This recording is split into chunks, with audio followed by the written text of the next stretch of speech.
What's your biggest fear? For some people, the thought of a small house spider minding its own business in the corner of a bathroom, eating pesky flies and generally being a good dude is so massively fear-inducing that they'd rather call the fire department to kill it with an axe than have to face it themselves. Also, please don't do that ever. That was just a hyperbolic joke. For me, anyway, mannequins in particular hold a strange fear deep within my primate brain. The fear of the uncanny, a thing that appears to be human, but in fact is far, far from it. It's strange that our brain is hardwired in such a particular way that even the most bizarre objects or entities can produce this mind-numbing fear. But, well, I've got one that will terrify you all. Let me introduce you to SCP-303, and you'll never look at a doorway the same. Hello internet and welcome back to the most inquisitive channel on YouTube, Life's Biggest Questions. As per usual, I'll be your disembodied floating voice Jack Finch, as today we figure out what you're all made of and curiously ask the question, what if SCP-303 was real? Roll the clip.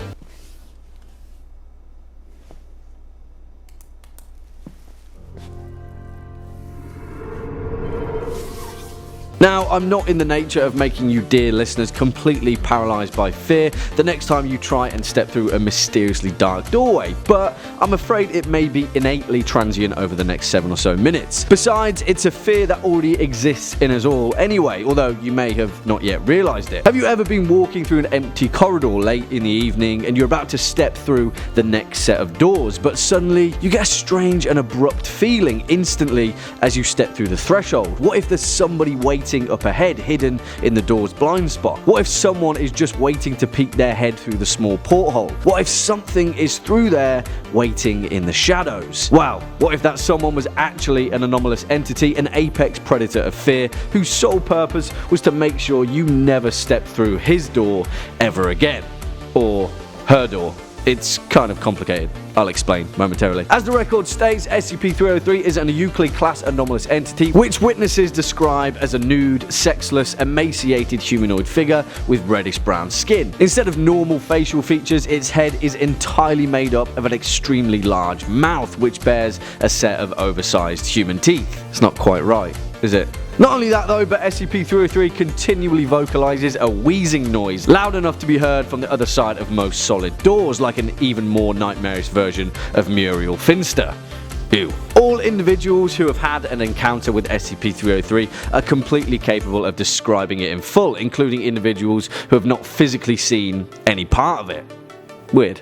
Alright, so there's some weird little guy with a huge mouth. What's the big deal? Well, this guy also goes by the nickname The Doorman. And no, he's not a doorman, man. Oh, that was a niche reference. Sorry. 10 points to whoever gets that one. But let's not get sidetracked because SCP-303 will periodically materialize behind any closed door, hatch, or other entryway barrier that is opposite a sentient observer. These portals are seemingly chosen by some unknown means and no discernible pattern has yet been made. SCP-303 would then remain behind the door for an indeterminate amount of time, and any individual attempting to open the door or barrier experiences an intense, paralyzing fear that lasts until SCP-303 dissipates, either on its own or to avoid being seen directly by another observer. The source of this intense, paralyzing fear isn't exactly clear on a psychological level, but it appears to be similar in nature to arachnophobia and ophidiophobia, aka spiders and snakes, and originates on some pre-conscious ancient genetic level, as in we were built to maintain and somehow react to this level of fear in our human brains, although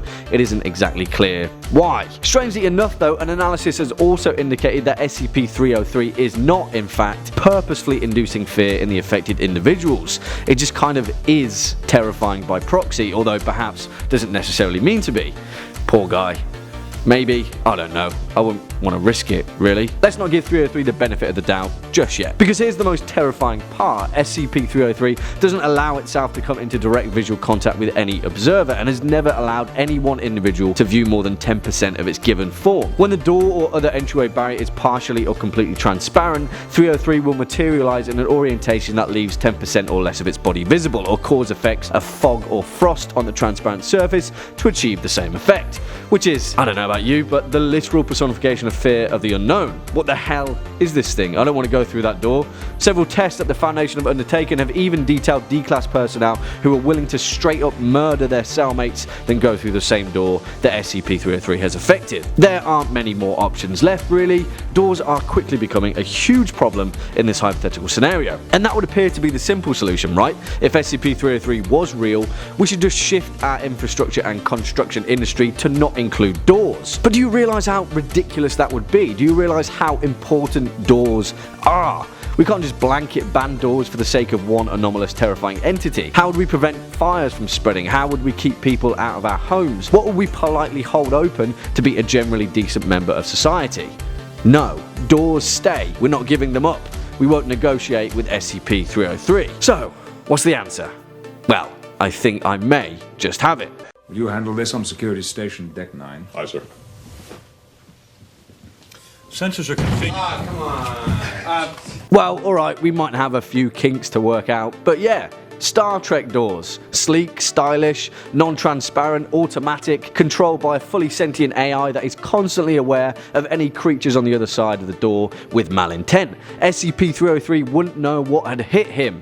Or her. Sorry, it's complicated. But the non-complicated answer is Star Trek doors. And finally, after all this time, we'd have the motivation to make them real. All because of one spooky little dude with massive teeth and an unhealthy obsession of hanging out behind pre-24th century doors. Thank you, SCP-303. Really.